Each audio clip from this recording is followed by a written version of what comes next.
নানান কীর্তিকলাপের পর Carlo Ancelotti ইতিমধ্যে ব্রাজিলের ডিল ডান করে ফেলেছে ফেসবুকের ফাবিজিও রোমানো তা ইতিমধ্যে সংবাদ সম্মেলনের মাধ্যমে প্রচার করেছে এবং নতুন কোচ কে হতে যাচ্ছে রিয়াল মাদ্রিদ তা নিয়ে থাকছে আজকের প্রতিবেদন। আসসালামু আলাইকুম গাইস, কেমন আছেন সবাই?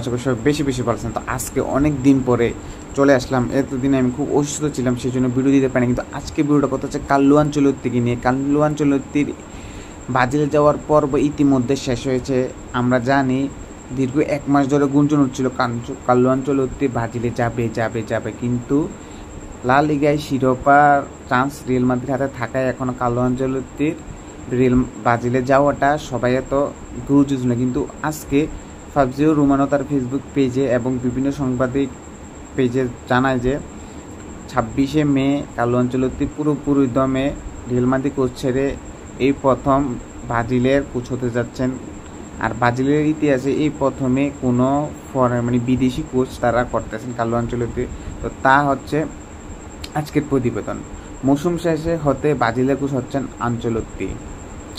এতদিন সবকিছু আলোচনার পর্যায়ে ছিল, কিন্তু অবশেষে ব্রাজিল ফুটবল জানিয়েছে রিয়াল মাদ্রিদ মৌসুম শেষ করে ব্রাজিলের কোচ হচ্ছে কার্লো আনচেলত্তি। বিবৃতিতে ব্রাজিলের ফুটবল জানিয়েছে সোমবার সভাপতি রদ্রিগো ঘোষণা করেছেন ইটালিয়ান কোচ কার্লো আনচেলত্তি চুক্তিবদ্ধ করা হয়ে গেছে। ব্রাজিলের সাথে কার্লো আনচেলত্তির চুক্তিবদ্ধ ইতিমধ্যে সম্পূর্ণ হয়ে গেছে, সকল ডিল ডান হয়ে গেছে এবং কার্লো আনচেলত্তির অভ্যর্থনা জানাচ্ছে তার অধীনে সফলতা নতুন সুযোগের জন্য মুখ রয়েছে ব্রাজিল। তো ব্রাজিলকে আজও পারবে কার্লো আনচেলত্তির হাত ধরে বিশ্বকাপ জেতা, তাদের ভালো সেই আগের পথটা ফিরে যাওয়া। স্প্যানিশ জায়ান্টরা হয়ে দ্বিতীয় মেয়াদে 4টি বছর কাটিয়েছেন আনচেলত্তি, কিন্তু চলতি মৌসুমে ট্রফি ছাড়াই শেষ করতে যাচ্ছেন তিনি। এটা কইতেন পারেন ভাই, রিয়াল মাদ্রিদের সবচেয়ে খারাপ সিজন আসলে এইটা। কার্লো আনচেলত্তির বিদায়ী বেলা এত খারাপ একটা সিজন যে পার করবো, সেটা একটা লিজেন্ডারির বিদায়ে সেটা অবমাননা করা যায় না, আশ্বাস করা যায় না।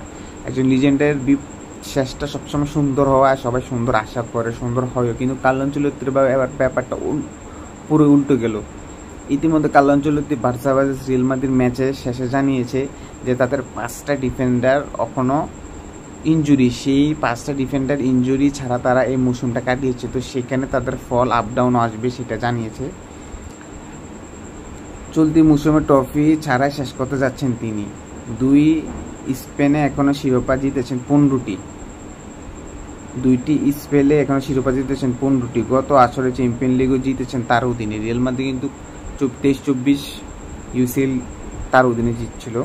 রিয়াল মাদ্রিদ থেকে চলতি মৌসুমে শেষে 26শে মে ব্রাজিলের দলে আনুষ্ঠানিকভাবে কাঁধে নেবেন ব্রাজিলের দায়িত্ব।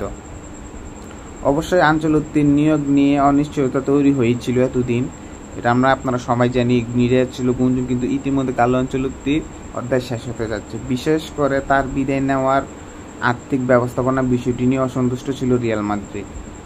তবে লা লিগার শিরোপা লড়াইয়ের মাদ্রিদের ভবিষ্যৎ নিশ্চিত না হওয়া পর্যন্ত সিদ্ধান্ত নেওয়া সময় বাড়ানোর চিন্তা করে ব্রাজিল ফুটবল ফেডারেশন। এল ক্লাসিকোতে রিয়ালের পরাজয় শিরোপার ভাগ্য অন্যরকম নিশ্চিত হওয়ার আর এখনও কোনো সমস্যা দেখা যাচ্ছে না স্প্যানিশ জায়ান্টরা। তাই রিয়াল মাদ্রিদ সভাপতি চুক্তির সময়ের মধ্যে আনচেলত্তিকে ছাড়ছে রাজি হওয়ার তাকে ধন্যবাদ জানিয়েছে এবং চুক্তি অনুসারে কার্লো আনচেলত্তি রিয়ালে থাকার কথা ছিল 2026 সাল পর্যন্ত জুন মাস। ভাই, রিয়াল মাদ্রিদ কেমন, তার জন্য আপনি যত করবেন সেটা ভুলে যাবে। কার্লো আনচেলত্তি 2026 সাল পর্যন্ত জুন মাস পর্যন্ত মেয়াদ ছিল, কিন্তু তার একটা সিজন খারাপ যাওয়াতে তারা ছেড়ে দিয়েছে। এইটাই হয়েছে ভাই, সুদিনে সবাই থাকবে, দুর্দিনে কেউ থাকবে না। ঠিক তেমনটা হয়েছে আমাদের কার্লো আনচেলত্তি দাদার সাথে, যেখানে রিয়াল মাদ্রিদের সাথে তার চুক্তিটা ছিল 26 সাল পর্যন্ত, সেখানে তার একটা মৌসুম বাদ যাওয়াতে তাকে ক্লাব ছাড়তে হচ্ছে। সো নিজের সর্বোচ্চটা দিয়েও যখন আপনি ডাউনফলে থাকবেন, তখন আপনার আপের জন্য আপনাকে আপনার আপন মানুষরাই ত্যাগ করবে। যে ক্লাবের জন্য আপনি এত কিছু দিয়েছেন, এটা মানতে হবে কার্লো আনচেলত্তি নিজের ক্লাবের জন্য কি করেছে, এটা আপনি অবশ্যই মানতে হবে। যদি আপনি এটা না মানেন তো এটা হইল না। এটা আপনাকে অবশ্যই মানতে হবে কার্লো আনচেলত্তি রিয়াল মাদ্রিদের জন্য কী ছিল আর কার্লো আনচেলোত্তির অধীনে রিয়াল মাদ্রিদ কতটা ভয়ঙ্কর আছিল ভাই, টানা 4টা ইউসিএল জিতাইছে, এই রেকর্ড শুধু।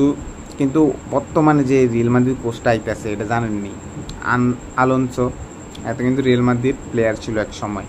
কিন্তু একটা কথা আছে যে ভালো প্লেয়ার ভালো কোচ হতে পারে না, যেটা উদাহরণস্বরূপ আমরা ম্যারাডোনাকে দেখতাম, কিন্তু জিনেদিন জিদান সেটা একদম ভুল প্রমাণ করছে। আর টানা 3টা ট্রাভেল মানে 3 মৌসুমে 3বার ইউসিএল জিততে দেখাই দিছে জিনেদিন জিদান। সেই ক্ষেত্রে থেকে এই ভবিষ্যৎবাণী এই বর্তমানা মানুষ দূরে ফেলে দিচ্ছে, আর বাস্তবতার কাছে আপনার মানতে হবে। কার্লো আনচেলোত্তির বিষয়টা যদি আপনি ভাবেন, একটা মৌসুম খারাপ হওয়াতে তার সাথে এমনটা হওয়া স্বাভাবিক কিছু নাই, কারণ এটা হবে বা এটা সবসময় তো সব কিছু এক হবে না। তো যাই হোক, কার্লো আনচেলোত্তি তোমাকে ধন্যবাদ। ব্রাজিল টিম গিয়ে ব্রাজিলের হাল ধরো। আর ব্রাজিল যে একটা টিম, আমার মনে হয় কার্লো আনচেলোত্তি না, অন্য কোচ লিওনেল স্কেলোনি নিলেও হইতো না, কারণ তোরা নতুনরার কারণে তোরা অভিজ্ঞতা প্লেয়ার তোমরা সাইডে দিছো। তোমরা কার্লো আনচেলোত্তি কিন্তু ইতিমধ্যে বলে দিয়েছে সে দলে যাওয়ার সাথে সাথে সে কি করবে, সে ক্যাসেমিরোকে আবার দলে নিবে। কার্লো আনচেলোত্তি কিন্তু বলে দিছে, কারণ তোমরা পুরান প্লেয়ার নতুন প্লেয়ার মিলাই খেলতে হইব, তোমরা নতুন ডিরাই নে পুরান ডিরে বাইর করে দিছো। সেই জন্য ব্রাজিলের আজকে এই অধপতন, কারণ একজন অভিজ্ঞতা দ্বারাই সব কিছু সম্ভব। নতুনরা আসছে মাত্র শিখবে, বুঝবে, তারা শিখতে বুঝতে তোমাকে দলের আজকে এই অবস্থা। নতুন রাখতে পুরান খেলতে, যেমন লিওনেল মেসির কথাটা ভাবো। তো ঠিক আছে, আজকে ভিডিও এই পর্যন্ত, দেখা হচ্ছে নেক্সট ভিডিওতে। আসসালাম।